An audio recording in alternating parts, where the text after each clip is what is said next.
Еве сме назад во отворената програма на Студио 1.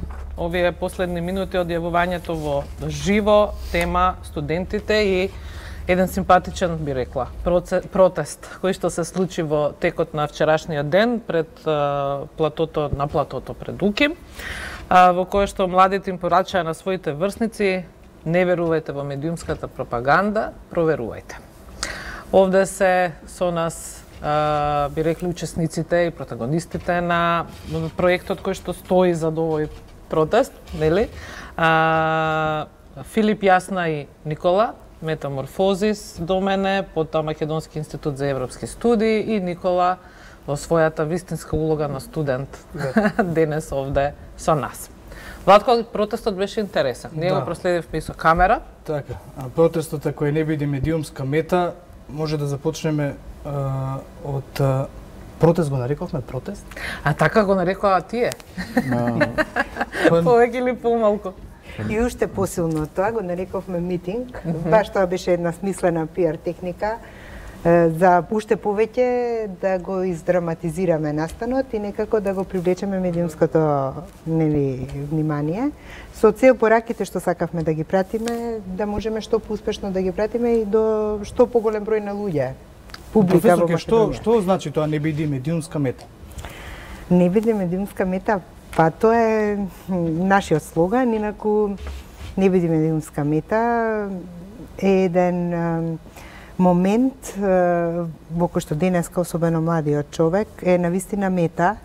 Гледаме ние колкав општествен фактор се медиумите и како тоа е еден и социјален феномен кој што е се пострашен и поизвитоперен. Зборуваме за традиционалните медиуми? Во тројца луѓе, не, зборуваме, сега веќе не е важи таа поделба на традиционални и нови медиуми.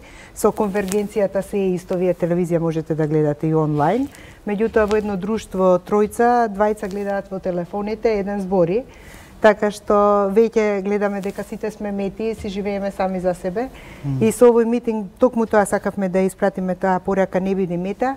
И не толку во однос, и не само во однос на политичката манипулација медиумска, пошто во Македонија најчесто така се толкуваат сега работите, бидејќи сме едно високо исполитизирано општество, но ние сакавме и поглобално да го поставиме проблемот во смисла на отуѓување, нели, стил на живот, потрошувачко општество. Значи, ние сме мета на различни начини на медиумите.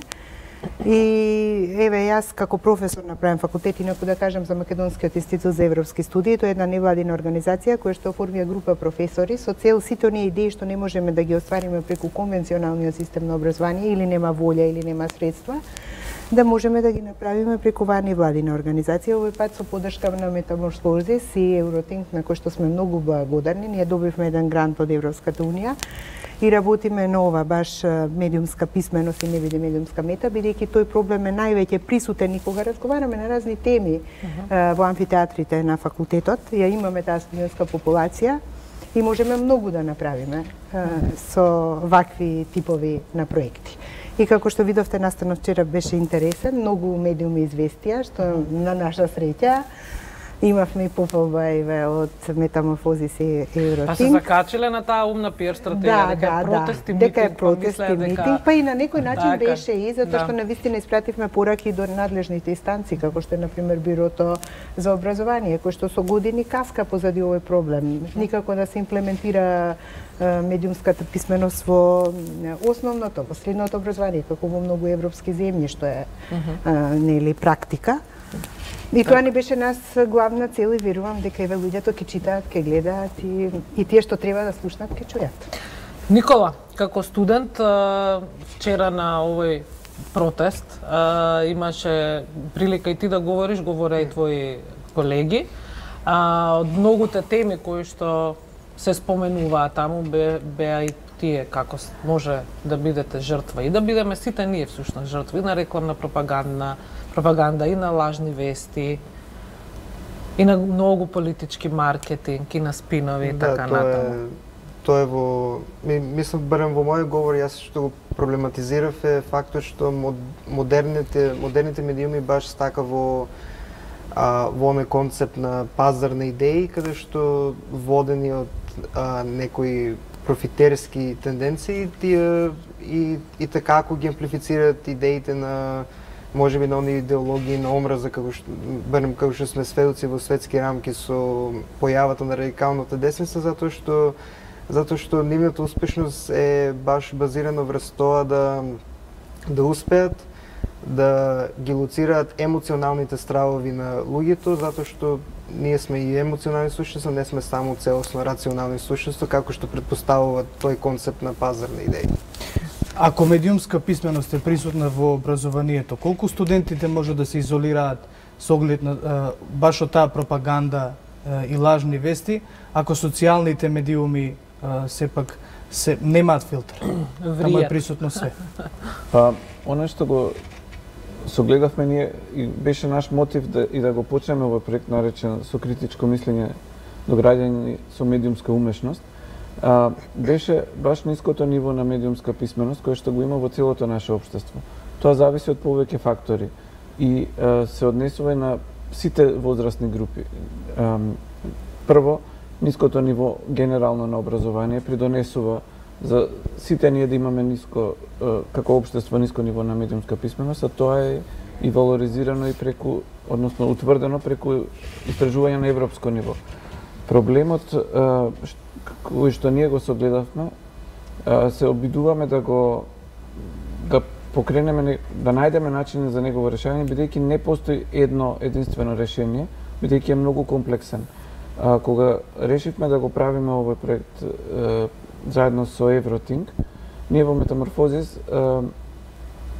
при барањето поддршка од Европска унија направивме една анализа, утврдивме дека во нашиот образовен систем постојат елементи на медиумска писменост, но тие се раштркани во одредени предмети, понекогаш се изборни и дури во некој, да речеме, во гимназиското образование постојат такви елементи, а во некој стручно образование воопшто може човекот и да не дојде во контакт со нив. Значи фали систематизација на предметите, пред се во зависност од тоа дали се работи за високо, за средно образование. Да, и токму затоа и кога размислувавме на оваа тема, се обративме до надлежните институции кои што се поврзани со оваа област.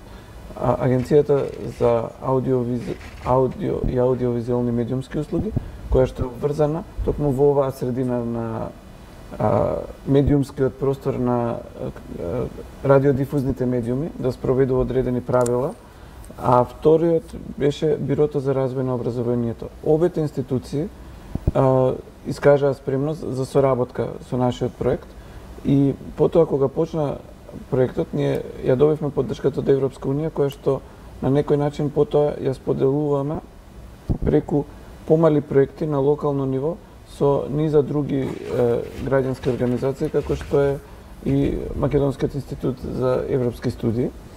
И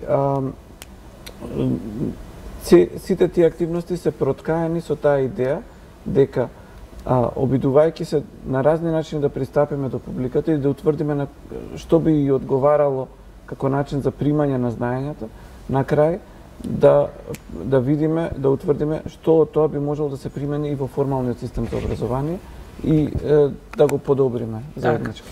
Јасно, бидејќи сте во контакт со студенти секојдневно, ја ќе се навратам повторно на тоа што тие го имаа вчера како своја улога, како свој говор, па нели ќе кажат престанете да верувате во се и се што, разбудете се, размислувајте, не прифаќајте се здраво за готово и така натаму. Што е тоа што во секојдневната комуникација со оваа популација можете да го доживеете, да го имате како чувство за тоа каде се тие во апсорбирањето на информации на тоа што е нивно секојдневие?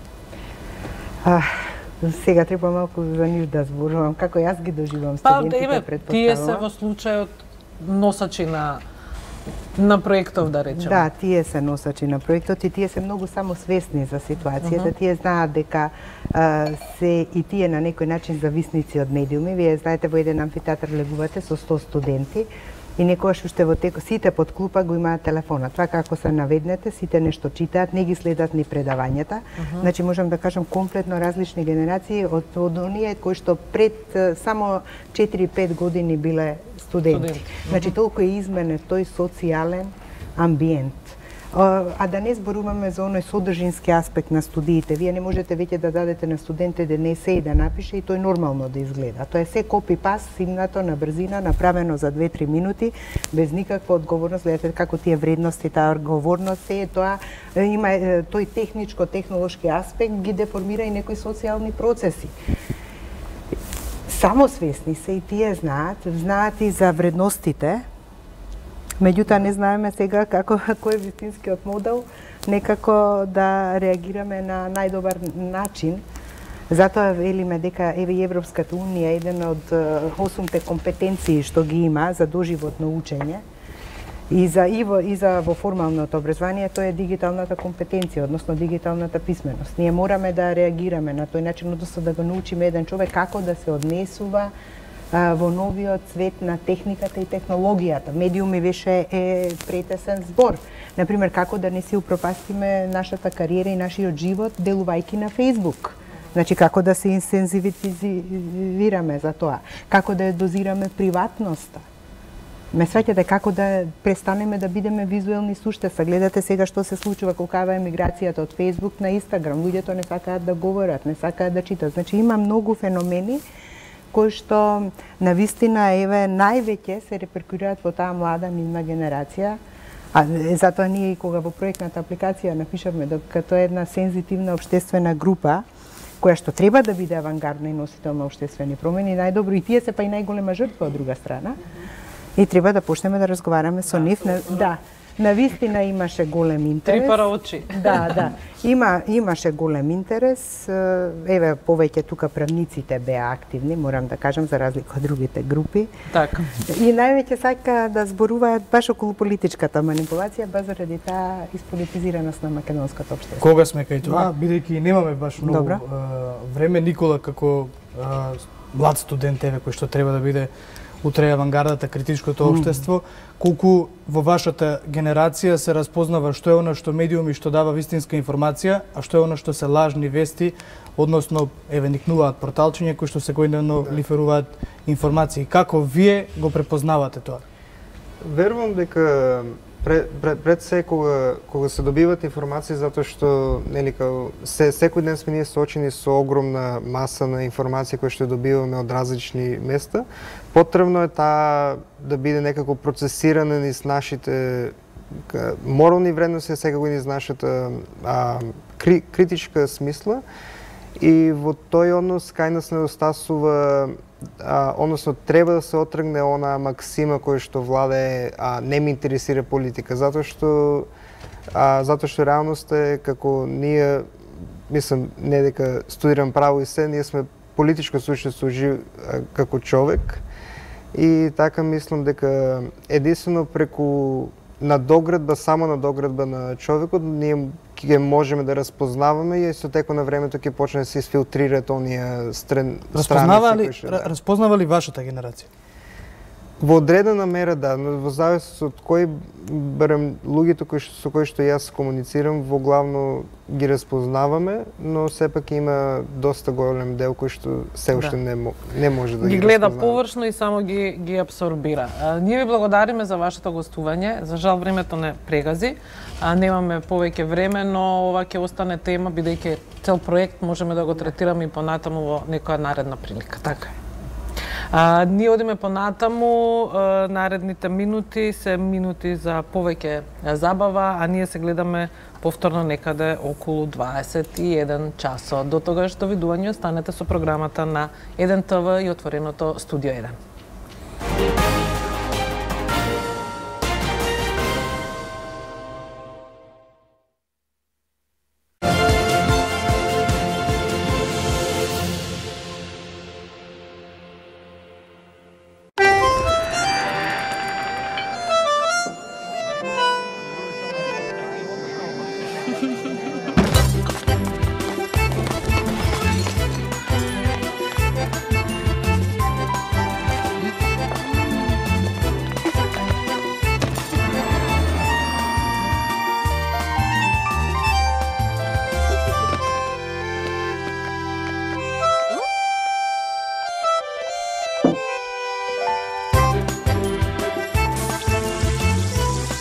Неурчиња на љубовта.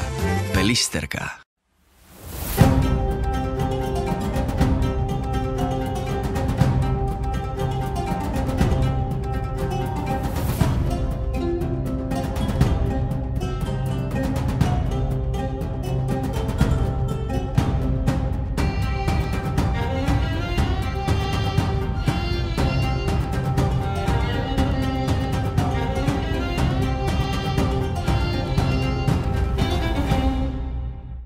Само за вас, најсвежата понуда овој викенд, единствено во Тинекс од 9 до 11 ноември. Портокали 3 килограми, 100 денари, китка прас 25 денари, свински кременадли 235 денари плюс 100 поени, свински врат 215 денари плюс 50 поени на вашата поен плюс картичка. Една картичка, безброј привилегии. Мој Тинекс клуб.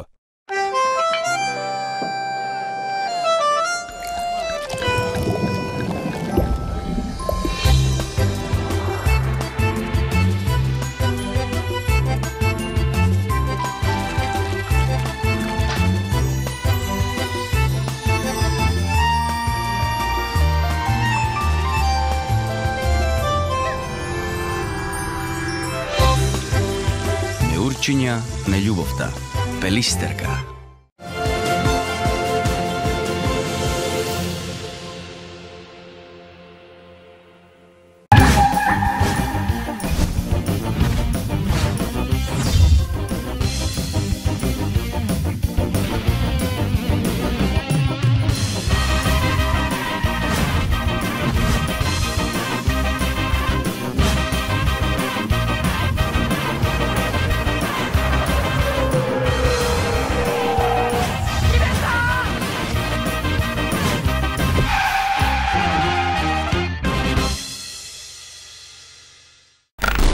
Добар ден, почитувани дами и господа.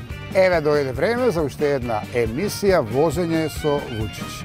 Останете на Еден ТВ, бидејќи сега следуваат рекламите, нашите помагатели. Јас да се подготвам и веднаш се враќам, почнуваме. Бидете тука!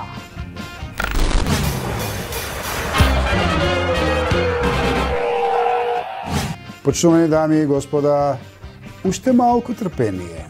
Почнуваме за некои си 2 минутки. Да ви ги представам нашите помагатели на нашата емисија. Почувам со Фортекс. Фортекс го нуди, а јас ќе ви кажам зашто се е погоден пробиенот. Пробиен Б комплекс е комбинација од пробиотици. Нов пребиотичен комплекс од инулин и пектин. Витамини од групата Б и тоа B1, B2, B3, B6 и B12. Допринесува за нормална цревна флора, нормална функција на имуниот систем и намалување на чувството на замор. Почуваме со Кадино, моето брашно. Веќе неколку години со нас, најквалитетното брашно во Македонија. Потоа, Елит кафе да си ги поздравам со најголемата наградна игра во Македонија. Секоја втора кесичка е добитна, доделуваат многу награди, меѓу кои апарати за домаќинство и бела техника. И сега нашите нови пријатели Сано сокови. Една од најстарите фабрики за производство на сокови, што децата најмногу ги сакаат. Бучен Козјак, број 1 производител на најквалитетно кисело млеко во Македонија, дефинитивно тоа јас ви го гарантирам. Избран од населението и препорачано Сдружение на педиатрите во Македонија за сите новороденчиња. Савана Турс, туристичка агенција на која најмногу и верувате, ве наградува со ваучери во вредност од 5000 денари. Тонус лед, лед на иднината. Тонус е лед без брашно, идеален за здрава исхрана, погоден за луѓе со нарушено здравје, за болните од диабетес и анемија. А тука е и маслото Бисер, единствен произведувач на висококвалитетно сончогледово масло. Сандеј. Сандеј колачињата. Животот е посладок со сандеј, празник за очи и за душа. Домашни колачиња кои ќе оживеат секоја трпеза. Бета-глукан, течен додаток на исхрана за силен имунитет, допринесува за нормална функција на имунолошкиот систем кај деца над едногодишна возраст. Се препорачува да се зема превентивно за време трајање на инфекции и после болести за побрзо oporavување на исцрпениот организам. Има овошен вкус и е на природна база.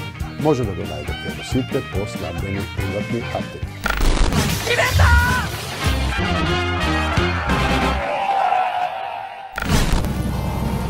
Здраво, здраво, почувани дами и господа. Добро ми дојдовте во уште едно дружење, возење заедно со ЈСП и ЈСП Турс и со мене нормално као ваш водител.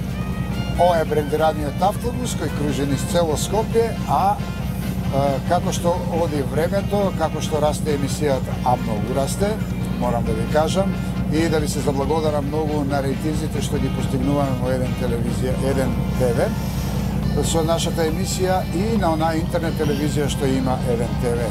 За неа па поготово, кај што не пратат дневно помеѓу 50, 70 па и 80.000 гледачи, што е исклучително фантастична цифра, би рекол. Го гледате телефонот во долниот дел на екран, пријавувајте се што на Facebook, што по мобилен телефон, за да ги оставите вашите податоци за нашата екипа, да ви каже кога снимаме, каде снимаме, во кои денови и така натаму. Тоа е се пообширно со нив и потоа јас ве чекам тука во автобусот, ќе си делиме награди, она што ќе ви ветам, а ви го ветим веќе, дека имаме сега и нови награди, а тоа е лет од Скопје спрема некоја од дестинациите, 3 дена со авион за Западна Европа се работи.